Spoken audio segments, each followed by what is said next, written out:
یا صاحب الزمان یا وارث قرآن، خدا جو ہے وہ اس دنیا میں ان کو وہ نور عطا کرے جس سے یہ جلوہ الہی کو دیکھیں. یقیناً اس زندگی میں بھی اس جلوے کو یہ دکھا رہے ہوں گے انسان کو. عزیزان محترم، ہر چیز بڑی نعمت ہے، انسان کو احساس نہیں ہوتا. جب اس سے کوئی چیز چھنتی ہے تو اسے پتہ چلتا ہے کہ نعمت کسے کہتے ہیں. ہمیں تو آنکھ کھول کے ہی ہر روز شکر کا سجدہ کرنا چاہیے کہ پروردگار میں تیرے رنگوں کو دیکھ رہا ہوں. لیکن دل روشن نہ ہو، اور ایسے لوگوں کا اللہ دل روشن رکھتا ہے، یہ اپنی دل کی آنکھ سے دیکھتے ہیں دنیا کو. عزیزان محترم، اسی لیے دل کی آنکھ مہم ہے. آنکھیں ہوتے ہوئے بھی لوگ نابینا ہیں، انہیں ولی نظر نہیں آتا. اندر کی آنکھ. ایک شخص تھا کہ اس کی بھی ایسی آنکھوں کا مسئلہ تھا، اور مجلس کہیں ہو رہی تھی اور بہت بڑے خطیب پڑھ رہے تھے، تو اس نے کہا کہ میں بھی سبیل پہ لوگوں کی پانی پلاؤں گا. کہا بھی تمہیں تو نظر نہیں آتا. کہا بھی آپ کسی بندے کو میرے ساتھ کھڑا کر دیے گا، میں بھی خدمت کروں گا. ایسے میں اس خطیب نے کچھ مصائب پڑھنا شروع کیے اور بی بی زینب کا ذکر آیا. مصائب پڑھے تو اس کا دل بڑا نرم ہوا اور اس نے بی بی سے توسل کیا. کہا بی بی مجھے آنکھیں دے دے، مجھے بینائی دے. وہ شدید درد اور تھا، اور وہی ہوا. اسی حالت میں اچانک سے دیکھا کہ بینائی آ گئی، نظر آ گیا. اللہم صلی علی محمد. نظر آ گیا. اس کے بعد بہرحال کہیں ایک حادثہ ہوا، حادثے میں پورا بدن جل گیا. ڈاکٹروں نے جب دیکھا کہ بدن جلا ہوئے مگر دیکھا آنکھیں سالے میں. کہا تمہاری آنکھیں کیسے بچ گئیں؟ کہا مجھے آنکھیں بی بی زینب نے دی تھیں. عزیزان خوب، یہ خاتون اگر کربلا میں نہ ہوتی تو کربلا میں رہ جاتا. آج بھی یہ اسلام کو بقا دے رہی ہے، آج بھی ان کا حرم بچا رہا. خود بی بی سے توسل کرنا، میں اپنی زندگی میں بہت زیادہ بی بی سے توسل کرتا ہوں. بہرحال ان کا اپنا کرم ہے، ہر لمحے لمحے پہ وہ ہر مشکل مرحلے میں مدد فرماتی ہیں. جانب کیوں نہ ہو جو شریکت الحسین ہو، جس کے وجود سے حسین کو سکون ملتا ہو، جو مشکل وقت حسین میں حسین کی مددگار ہو، وہ کیسی عظیم خاتون ہوں گی. ہماری ماؤں بہنوں کے لیے قرآن کے اندر جو خواتین ہیں، اور پھر ظاہر ہے کربلا میں جو خواتین ہیں، وہ رول ماڈل ہیں، اسوہ حسنہ ہے. بی بی آپ جانتے ہیں کہ بچپن سے اس گھر میں پل رہی ہیں، مصیبتیں دیکھ رہی ہیں. مدینہ میں جلتا ہوا دروازہ دیکھا، اپنے بابا کے گلے میں رسیاں دیکھیں، اپنی والدہ کو دیکھا کہ دیوار کے سہاروں سے چلتی ہے. ظاہر ہے ماں بیٹی سے ہی اپنے درد کہہ سکتی ہے نا، نہ جانے کیا کیا درد کہے ہوں گے. پھر خود دیکھا رات کی تاریکی میں اپنی ماں کا جنازہ. پھر رمضان میں اپنے بابا کے بدن کو دیکھا، ان کے ماتھے پہ پٹی بندھی ہوئی ہے. عزیزان خوب، یہ مصائب پڑھتے گئے.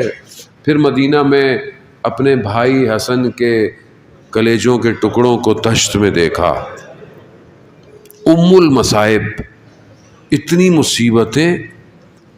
جیسے ہی دیکھا نا کہ بھائی تیاری کر رہے ہیں رجب میں، کہا بھائی کہاں؟ کہا میں مدینہ چھوڑ رہا ہوں. کہا میں بھی چلوں گی. کہا اپنے شوہر سے اجازت لے لیں، امام شریعت کا پاسدار ہے، شوہر سے اجازت لیں. بی بی آئیں، عبداللہ جعفر مریض ہیں. بی بی کی آنکھوں میں سے آنسو ٹپک رہے. آنسو جیسی جناب عبداللہ پر گرے، آنکھ کھلی. کہا گریہ کر رہی ہیں؟ کہا ہاں بھائی حسین مدینہ چھوڑ رہے ہیں۔ کہا آپ جانتے ہیں میں بھائی کے بغیر نہیں رہ سکتی۔ انہوں نے کہا ہاں جائیے، ہماری تو عقد میں شرط یہی تھی کہ بھائی کے ساتھ آپ جہاں بھی جائیں۔ جانے لگی تو کہا یہ میرے 2 بیٹے لے جائیں، جب ضرورت پڑے میری طرف سے انہیں قربان کر دیجیے گا۔ اللہ اکبر۔ عزادار بی بی زینب سوار ہوئی، وہ کیا سواریاں ہیں، کیا مدینہ سے سواریاں ہیں، عباس علی اکبر سوار کر رہے ہیں۔ اللہ، راستہ طے کرتے کرتے بہرحال مدینہ میں اتر گئے عزاداران محترم۔ بس بی بی تحمل کرتی جا رہی۔ روز عاشور آئی، روز عاشور بدن آتے رہے، ہر بدن جیسے ہی آتے تھے بی بی پہنچی ہوئی ہوتی تھی۔ کیوں؟ بھائی کو ڈھارس ہو۔ جیسے ہی 2 بیٹے جو بھیجے تھے جب ان کے بدن آئے، دیکھا بی بی نہیں آئی۔ اہل حرم نے کہا کہ شاید بی بی خیموں میں بے ہوش ہوں گی۔ جیسے دیکھا تو بی بی سجدے میں ہیں اور کہہ رہی ہیں پروردگار میں نے 2 نشانیاں بھیجی ہیں، انہیں قربان کو قبول کر لینا۔ کہا بی بی اونو محمد آ گئے۔ کہا کیسے آ گئے؟ وہاں جا کر کیا دیکھا؟ دونوں کے لاشیں پڑے ہیں، سید الشہداء سر جھکائے کھڑے ہیں۔ بی بی نے دونوں بدنوں کو کنارے کیا، خدا کی بارگاہ میں سجدہ کیا، خدا تیرا شکر تو نے میری قربانی کو قبول کر لیا۔ اب یہ کیفیت ہے، اس طرح اپنے بھائی کی مدد کر رہی ہیں۔ بس عزاداران محترم وقت آخر آیا، وقت آخر آیا۔ بی بی اور نے کمرے میں بھائی کو بلایا اور وداع کیا۔ وہ وداع کوئی لکھ نہیں پایا، کوئی بیان نہیں کر پایا، نہ اس کیفیت کو کوئی سمجھ پایا۔ شیخ مقدر سردبیلی کی امام زمانہ سے ملاقاتیں ہیں۔ ایک ملاقات سید الشہداء کے حرم میں باب قبلہ کے سامنے ہے، 40 کا دن ہے، چیلم کا دن ہے۔ شیخ مقدر سردبیلی کھڑے ہوئے ہیں، ادھر ادھر دیکھ رہے ہیں کہ میرے شاگرد کہاں گئے جو میرے لیے زیارت پڑھیں، مرثیہ پڑھیں۔ تو دیکھا کہ ایک شخص آیا اور وہ امام تھے۔ امام نے کہا کہ تم پڑھو زیارت۔ پھر امام نے شیخ مقدس اردبیلی سے کہا کہ کیا میں مرثیہ پڑھوں؟ امام نے مرثیہ پڑھا۔ کیا پڑھا؟ کہتے ہیں شیخ مقدس اردبیلی کہتے ہیں کہ امام نے امام حسین کی زری کو دیکھا اور اپنے جد کو پکارا، کہا اے میرے مولا، اے میرے جد، نہ یہ مقدر سردبیلی جانتا ہے نہ اس کے شاگرد جانتے ہیں وہ ایک لمحہ جب آپ اپنی بہن سے جدا ہو رہے تھے، نہیں جانتا، ازانے جدا ہو رہے، آخری نشانی ہے ماں کی، جا رہی ہے۔ اہل حدیث کسا، اہل کسا کا آخری فرد ہے، جا رہا ہے۔ جیسے ہی گئے پیچھے پیچھے سے بی بی چلنا شروع ہو گئی۔ امام آواز آئی، کیا آواز آئی؟ محلن محلن یبن زہرا، آہستہ چلو، آہستہ، زہرا کے لال آہستہ چلو۔ امام نے مڑ کے دیکھا، کہا بہن ابھی تو میں جدا ہو گیا، ابھی تو مل کے آیا۔ کہا بھیا ماں کی وصیت یاد آ گئی، ماں کا نام لینا تھا آزادارن، اس ماں کی یہ اولاد جس نے چکیاں پیس کر حسین کو پالا تھا، ماں کا نام لینا۔ نیچے اترے، بی بی نے تحت الحنک کا پڑا ہٹایا، مولا کے گلے پر بوسے دینا شروع کر دیے۔ نہیں پتا کسی کو کہ یہ کیوں ہو رہا ہے، یہ تو کچھ دیر بعد پتا چلے گا۔ عزاداران محترم، بس گئی سیدہ کی کمائی۔ روز عاشور کے مصائب آپ پڑھتے ہیں، امام نے کس طرح جنگ لڑی، امام کس طرح کھڑے ہوئے، ایک پتھر آیا امام کی پیشانی پر لگا، امام پر لگا، کو تیر لگا، آہستہ آہستہ امام کا بدن تیروں سے چھلنی ہونا شروع ہوا۔ ایک وقت آیا کہ سواری کو خود نہ پتا چلا سوار کب اترا۔ نہ زین پر ہے نہ زمین پر ہے۔ عزاداران محترم، امام گر گئے، امام کی حالت ہے کس بے دردی کے ساتھ، نیزوں کے ساتھ، ہم پڑھ بھی نہیں سکتے کہ جس کے ہاتھ میں جو تھا، اس سب حالت میں نہیں آزادارا۔ اور یہ بہن چند قدموں کے فاصلے سے اپنی ماں کی کمائی کو لٹتا دیکھتی رہی۔ شمر جالس علی صدر، شمر سینے پہ بیٹھ گیا، کند خنجر اٹھایا اس نے۔ شاعر نے اس پورے واقعے کو اپنی زبان میں ترسیم کیا کہ خیموں سے، خدا آپ کو زیارت نصیب فرمائے، خیموں سے قتل گاہ تک دوڑتی رہی، مگر جب پہنچی دیر ہو چکی تھی۔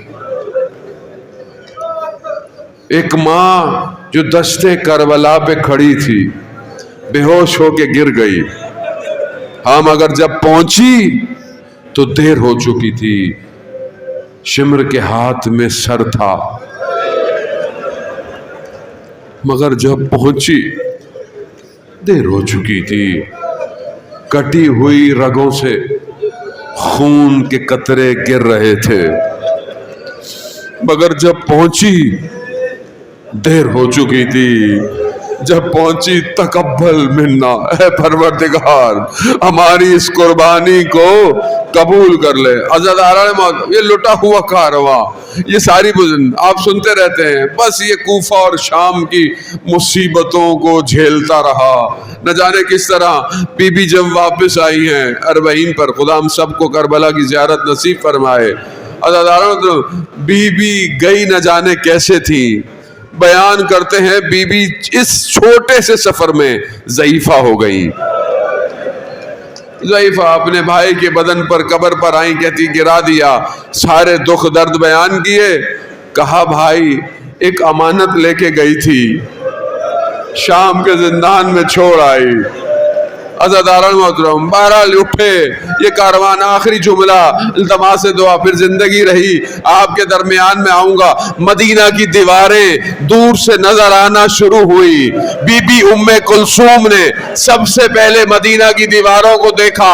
یہ بہن کیا کہتی ہے، اے مدینہ ہمارے لیے دروازے مت کھولنا، ہم سروں کے تاجوں کے ساتھ گئے تھے، خاکوں کو لے کر آ رہے ہیں، ہم بھائیوں کے ساتھ گئے تھے، ہم بغیر